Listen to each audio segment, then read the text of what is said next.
Desde o último vídeo, algo mudou dentro da minha casa. E dentro de mim, a sombra não apareceu novamente de forma clara, mas deixou sinais. Sinais pequenos, quase imperceptíveis, que eu tentei ignorar.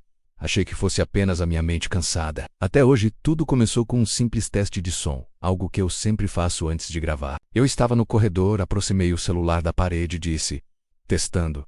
Alguém aqui? O som voltou alguns segundos depois, mas não repetiu o que eu falei. O eco respondeu apenas: dentro, e eu repeti a frase, dessa vez com a voz um pouco mais firme, e o eco voltou mais lento, como se estivesse lutando para sair da parede. Eu estou dentro.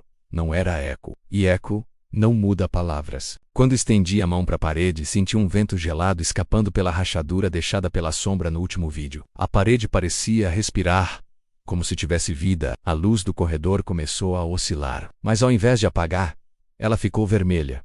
Um vermelho pálido, pulsante, quase orgânico. Parecia o batimento de um coração profundo do outro lado daquela rachadura. Logo depois, o corredor emitiu um zumbido baixo, quase imperceptível, mas que fazia meus ossos vibrarem e eu me afastei. E a luz apagou de vez. Foi quando eu vi a sombra, de pé, imóvel, observando. Mas algo nela estava diferente. As bordas do corpo pareciam líquidas, escorrendo, mudando de forma a cada segundo, como se estivesse se desfazendo e se recriando ao mesmo tempo. Eu tentei perguntar o que ela queria, mas, quando falei, minha voz saiu duplicada. Uma voz normal. E uma outra, grave, distante, distorcida, as duas falando as mesmas palavras ao mesmo tempo.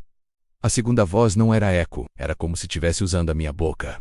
A sombra inclinou a cabeça, aquele mesmo movimento impossível que eu já tinha visto. E de repente senti o ar ficar pesado, denso, quase impossível de respirar, como se algo estivesse empurrando contra a minha pele por dentro. Então, bem ao lado do meu ouvido, ouvi: você abriu a rachadura na parede e começou a vibrar. A tinta se partiu, a parede estalou, e uma massa escura começou a sair de lá de dentro. Não era humana. Não tinha forma definida. Era como fumaça sólida, densa, se espalhando pelo chão, pelas paredes, preenchendo todos os espaços. A sombra que eu já conhecia deu um passo para o lado, como se tivesse cedendo lugar, como se fosse apenas a primeira, a menor, a mais fraca daquilo que estava tentando entrar no nosso mundo. Essa massa se aproximou de mim e senti imediatamente uma pressão no peito, como se algo estivesse empurrando meus ossos para dentro. Tentei me mover, mas minhas pernas travaram completamente. E então, a voz, menos a mesma que usou a minha boca, menos sussurrou: agora nós vemos, através de você. No mesmo instante, todas as portas da casa bateram ao mesmo tempo. O som ecoou por cada parede. As luzes piscaram. O corredor rachou ainda mais.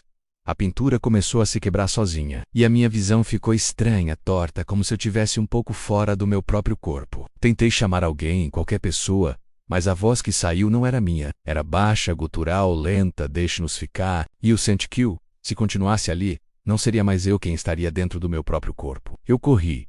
Mesmo com as pernas pesadas, mesmo com o ar tentando me prender, eu consegui escapar do corredor. Quando atravessei a porta, tudo parou. A luz normalizou. O ar voltou.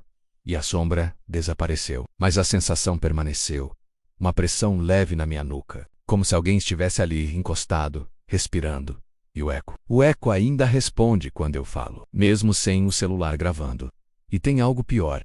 Desde esse episódio a rachadura cresceu. E o corredor tá mais escuro do que deveria. Como se algo estivesse esperando o momento certo para sair completamente. Se eu parar de gravar, talvez eles saiam de vez. E eu não quero descobrir o que acontece quando isso acontecer.